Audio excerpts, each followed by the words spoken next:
Bismillahirrahmanirrahim. Assalamualaikum warahmatullahi wabarakatuh. Alhamdulillah, wassalatu wassalamu ala rasulillah wa ala alihi wa sahbihi wa man wala. Usikum wa nafsi bitaqwallahi azza wa jal. Kama qala Allah ta'ala fi kitabihil karim, ya ayyuhalladzina amanu taqullaha haqqa tuqatih wa la tamutunna illa wa antum muslimun. Jamaah Jumat rahimakumullah.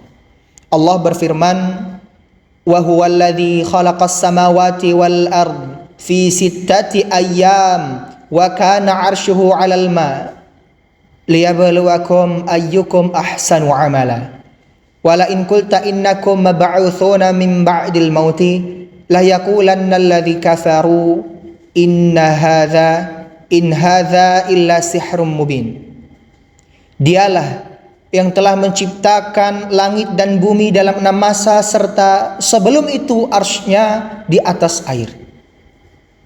Penciptaan itu dilakukan untuk menguji kamu, siapakah di antara kamu yang lebih baik amalnya. Sungguh jika engkau Nabi Muhammad berkata, sesungguhnya kamu akan dibangkitkan setelah mati, niscaya orang-orang kafir akan berkata, ini Al-Quran tidak lain kecuali sihir yang nyata. Jumhur ulama berpendapat bahwa makhluk yang pertama kali diciptakan Allah adalah arsy. Disusul kemudian air, selanjutnya berturut-turut di belakangnya adalah kolam, pena, Laul Mahfuz, langit dan bumi, malaikat dan jin. Yang menarik adalah manusia justru diciptakan sebagai makhluk yang terakhir. Selain itu, dibandingkan dengan ciptaan lain, manusia juga merupakan makhluk yang relatif banyak kelemahan dibandingkan dengan ciptaan Allah lain, semisal beberapa jenis binatang. Mari kita lihat beberapa contohnya. Secara kekuatan, manusia tentu kalah diadu sama gajah, banteng, singa, dan lain-lain.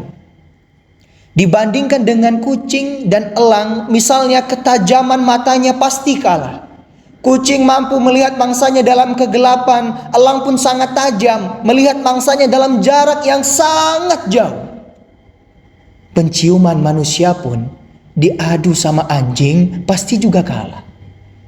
Dan masih banyak fakta lain yang bisa kita cari tentang lemahnya tubuh serta ketahanannya terhadap berbagai serangan dari lingkungan sekitarnya.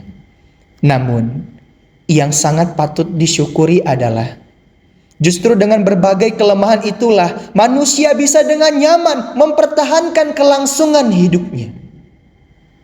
Coba kita renungkan. Andaikan manusia ditakdirkan mampu melihat dengan tajam makhluk sekecil kuman, maka kita jadi sangat tidak nyaman ketika makan dan minum, karena hidangan yang terpampang di depan kita yang tampaknya sangat bersih itu sejatinya kalau dilihat dengan mikroskop akan terlihat ribuan atau mungkin jutaan bakteri yang mondar-mandir ke sana kemari dalam makanan dan minuman kita. Bisakah kita menikmati saat menyantapnya? Selama ini kita nyaman-nyaman saja karena kita dibuat tidak mengetahuinya, bahkan tidak memikirkannya. Jamaah Jumat rahimakumullah, perhatikan lagi ini.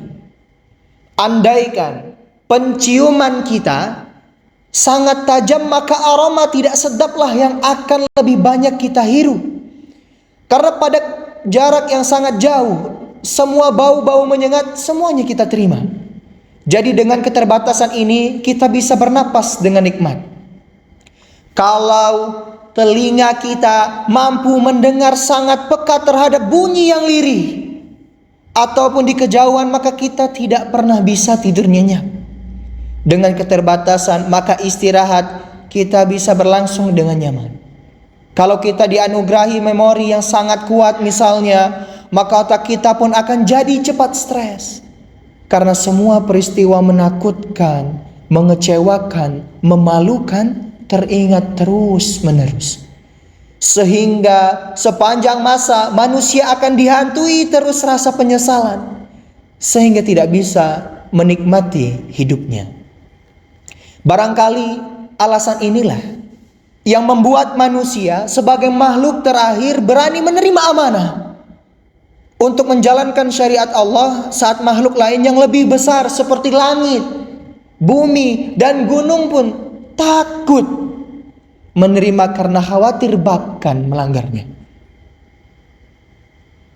Allah Subhanahu wa taala berfirman, "Inna aradna al-amanata 'ala as-samawati wal ard wal jibal fa abaina an yahmilna washfaqna minha wa hamalal insan innahu kana zaluman jahula." Yang artinya, sesungguhnya kami telah menawarkan amanat kepada langit, bumi, dan gunung-gunung, tetapi semuanya enggan untuk memikul amanah itu, dan mereka khawatir tidak akan melaksanakannya. Lalu dipikullah amanat itu oleh manusia. Sesungguhnya, kata Allah, ia manusia sangat zalim lagi sangat bodoh.